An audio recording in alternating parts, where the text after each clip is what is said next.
In the earliest days of air travel, passengers really lived the high life. There were multi-course meals that were actually prepared during flight. But as air travel increased, this became impractical and airlines turned to pre-made meals. Because when you're feeding a lot of people in a small space, it's best not to leave dinner up in the air.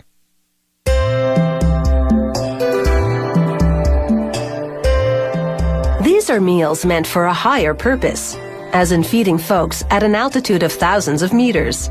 That's why you don't see any soufflés here. They couldn't possibly rise to the occasion.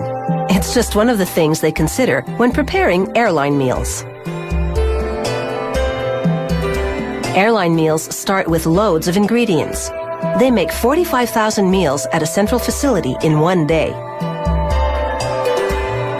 Of course, the cooks wash their hands very thoroughly, because they don't want any germs stowed away in the meal.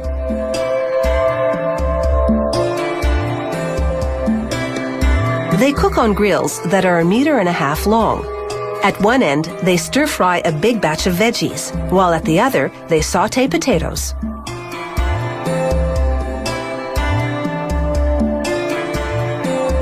They spice it up.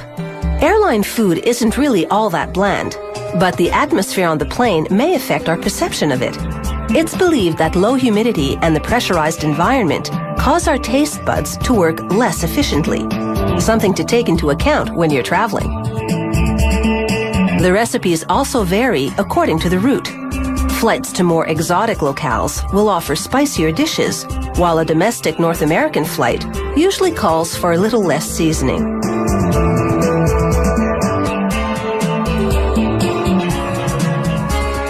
They fire up different grills for the meat. They're making meals for the crew as well as the passengers. On many airlines, a pilot must eat a different meal than his counterpart to minimize the risk of food-related illness compromising the flight.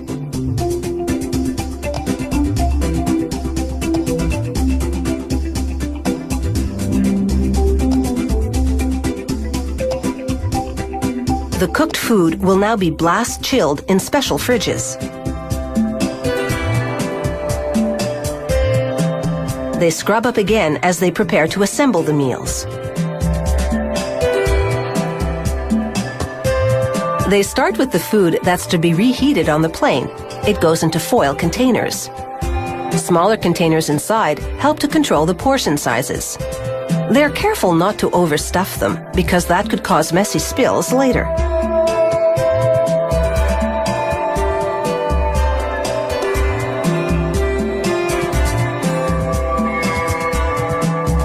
Some sauce, and a generous dab of butter, and you have the makings of a first-class meal. They put the lids on and make sure to vent them. With each menu change, the chefs meet with airline representatives. They serve up sample dishes and discuss the ingredients with them. There's often a lot of negotiation before a menu is settled on.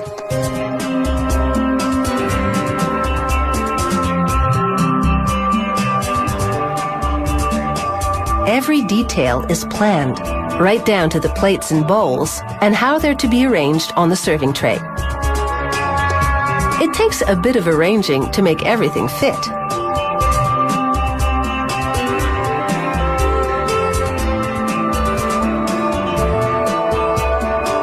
Once they come up with a spot for everything, they follow that formula in the kitchen. As with any meal, presentation counts for a lot.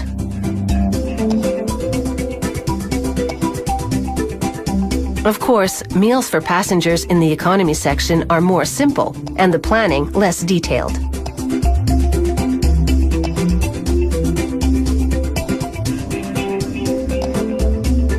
The food-laden trays all go onto trolleys, and they roll them into a big refrigerated room where they're arranged according to the flight number. They won't be here for long because every meal made is to be served that day. And all the groundwork beforehand is sure to pay off once passengers and crew are en route.